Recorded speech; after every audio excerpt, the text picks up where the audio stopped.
Hello student, मैं नितेश चौहान आज फिर आप लोगों के सामने क्लास 9th का जो नंबर सिस्टम है उसका एक अगला वीडियो लेकर आया। इससे पहले वीडियो में, इससे प्रीवियस वीडियो में हम लोग क्लास 9th के नंबर सिस्टम चैप्टर का पहला एक्सरसाइज कंप्लीट किए थे, ठीक है, जिसमें हम लोग ये सीखे थे कि रेशनल नंबर को नंबर लाइन पे कैसे रिप्रेजेंट करना है, दो रेशनल नंबर के बीच में एक रेशनल नंबर कैसे फाइंड करना है, दो रेशनल नंबर के बीच में एक से ज़्यादा रेशनल नंबर कैसे फाइंड करना है। इस वीडियो में हम लोग थोड़ा सा आगे बढ़ेंगे और इसमें हम लोग शुरू करेंगे।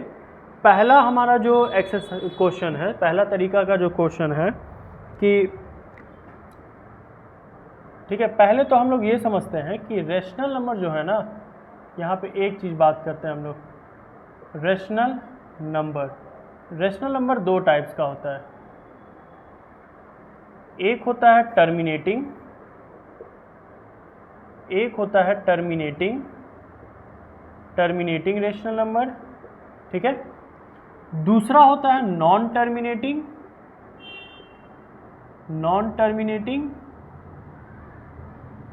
या repeating rational number, non terminating या रिपीटिंग रेशनल नंबर, ठीक है। दो रेशनल नंबर कौन कौन? टर्मिनेटिंग रेशनल नंबर, एक नॉन टर्मिनेटिंग या repeating rational number. Terminating rational number किसको कहते हैं? टर्मिनेटिंग रेशनल नंबर मतलब कि एक ऐसा रेशनल नंबर जो किसी पॉइंट पे आके टर्मिनेट हो जाए। टर्मिनेट मतलब पूरी तरीके से डिविजिबल हो जाए। फॉर एग्जाम्पल 2/5 एक टर्मिनेटिंग रेशनल नंबर है। जैसे अब डिवाइड करो 5 2 पॉइंट दिए 0 दिए 4 चांस में 20 ख़त्म। तो यहाँ पे हम लोग क्या देखें कि 0.4 पे आके ये जो रेशनल नंबर है वो टर्मिनेट हो गया, पूरी तरीके से कट गया, पूरी तरीके से डिवाइड हो गया। तो इस टाइप का जो रेशनल नंबर होता है उसको हम लोग कहते हैं टर्मिनेटिंग रेशनल नंबर, ठीक है। दूसरा है नॉन टर्मिनेटिंग रेशनल नंबर। तो एक ऐसा रेशनल नंबर जो किसी पॉइंट पे आकर टर्मिनेट नहीं हो, ठीक है, जिसको हम डिवाइड करते चले जाएं लेकिन वो ख़त्म ही नहीं होगा, ठीक है। या तो ख़त्म ही नहीं होगा या तो जो नंबर होगा वो बार बार रिपीट करते चला जाएगा। फॉर एग्जाम्पल 9/4 9/4 नहीं 4/9 इसको आप डिवाइड कीजिए।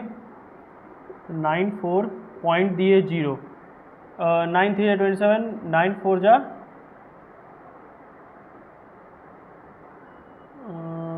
36 9 5 जा 45 नहीं 9 4 जा 36 फिर 4 फिर 0 फिर 4 36 4 0। तो अब ये क्या होगा? रिपीट होते चला जाएगा। तो 0.444444 ये क्या होगा? रिपीट होते चला जाएगा। तो ये इस टाइप का कौन सा रेशनल नंबर होगा? नॉन टर्मिनेटिंग या रिपीटिंग। अच्छा, जो रिपीट होता है ना उसके ऊपर हम लोग बार लगा देते हैं, यानी इसको और हम कैसे लिख सकते हैं? तो 0.4 ऊपर बार, ऐसे। इस बार का मतलब है कि ये जो डिजिट है ये बार बार अब रिपीट होते चला जाएगा, ये जो डिजिट है वो बार बार रिपीट होते चला जाएगा। समझ में आया ये चीज़? ये थ्योरी समझ में आया कि रेशनल नंबर कितने टाइप्स के? दो टाइप्स के।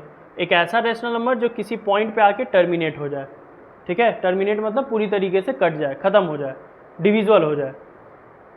नॉन टर्मिनेटिंग या रिपीटिंग मतलब एक ऐसा रेशनल नंबर जो किसी पॉइंट पे आके टर्मिनेट ना हो, वो या तो रिपीट करते चला जाए या तो वो ख़त्म ही नहीं हो, डिवाइड ही नहीं होगा। तो इस टाइप का रेशनल नंबर को हम लोग क्या कहेंगे? Non terminating.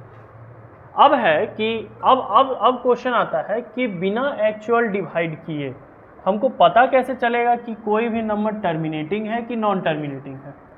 क्वेश्चन अब आता है कि without actual division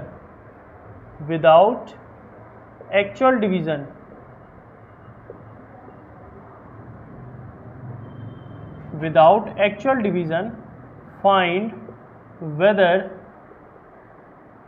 the rational number is terminating और नॉन टर्मिनेटिंग, टर्मिनेटिंग और नॉन टर्मिनेटिंग। मतलब बिना एक्चुअल डिवीजन के कैसे पता करेंगे कि कोई भी रेशनल नंबर टर्मिनेटिंग है कि नॉन टर्मिनेटिंग है। देखिए कोई भी रेशनल नंबर, इफ और rational number is terminating, then its denominator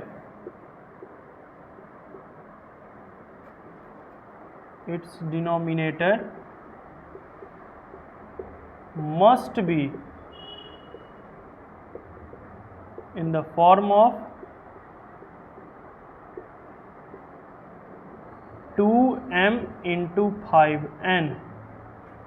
देखिए अगर कोई रेशनल नंबर टर्मिनेटिंग है तो उस रेशनल नंबर का जो डिनोमिनेटर होगा उसका सिर्फ और सिर्फ दो ही फैक्टर होगा, एक 2 और एक 5। ठीक है, यानी उसको हम लोग 2 पे पावर m या 5 पे पावर n के फॉर्म में लिख सकते हैं।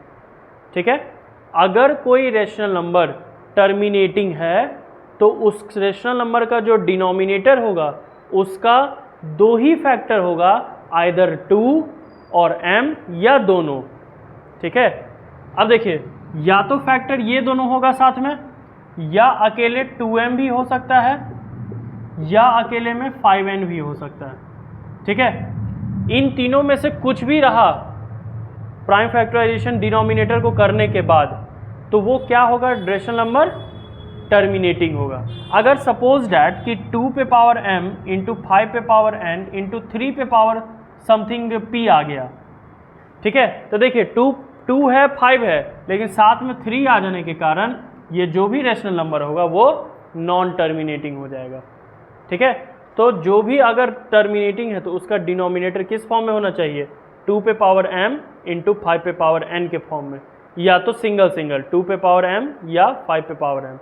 समझ में आया? इसको नोट कीजिए, इसको जल्दी जल्दी।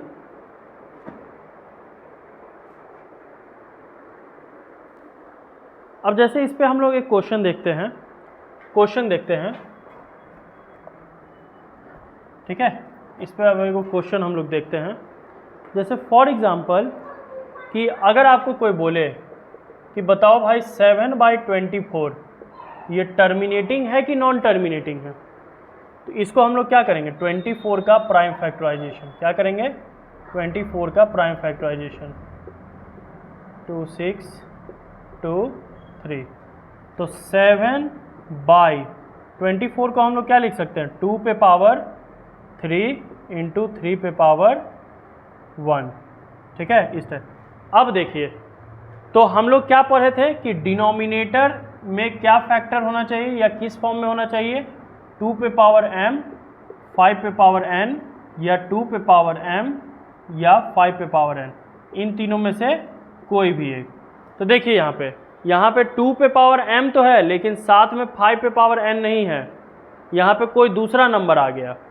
ठीक है, कोई दूसरा नंबर आ गया 5 के अलावा, यानी ये जो रेशनल नंबर होगा ये नॉन टर्मिनेटिंग होगा।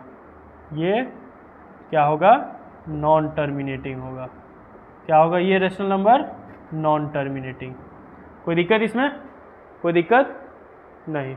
नेक्स्ट क्वेश्चन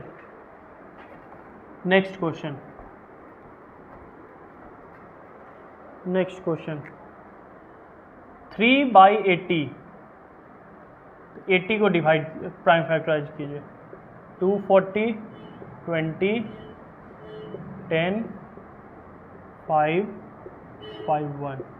तो 3/80 को हम लोग क्या लिख सकते हैं, 2 पे पावर 2 3 4 इंटू 5 पे पावर 1। तो देखो अब इसका डिनोमिनेटर किसके फॉर्म में आ गया, 2 पे पावर m और 5 पे पावर n के फॉर्म में। तो इस फॉर्म में जैसे ही आएगा तो ये रेशनल नंबर क्या हो जाएगा, टर्मिनेटिंग। क्या हो जाएगा, टर्मिनेटिंग। तो इसको हम लोग कैसे लिखेंगे, इतना करने के बाद हम लोग लिखेंगे since it is in the form of in the form of 2 पे पावर m इंटू 5 पे power n, therefore it is terminating, therefore it is terminating. ठीक है, तो ये लैंग्वेज कॉमन रहेगा। जो इस फॉर्म में होगा लिखेंगे it is in the form, जो नहीं होगा it is not in the form. ठीक है, तो इतना करने के बाद समझ में आई ये चीज़। इसको करने के बाद आप लोग एक क्वेश्चन बनाइएगा। क्वेश्चन आप लोग का होमवर्क है कि 7/25, इसका बताइए कमेंट में, ये टर्मिनेटिंग है कि नॉन टर्मिनेटिंग है। ठीक है, ये टर्मिनेटिंग है कि नॉन टर्मिनेटिंग है। इसके अलावा 2 होल 5/12, ये बताइए ये टर्मिनेटिंग है कि नॉन टर्मिनेटिंग है। कमेंट में ज़रूर इसका आंसर लिख के बताइए कि ये टर्मिनेटिंग है कि नहीं, ये दोनों। ठीक है, ये आपका होमवर्क रहेगा। समझ में आई ये चीज़, कोई दिक्कत? ठीक।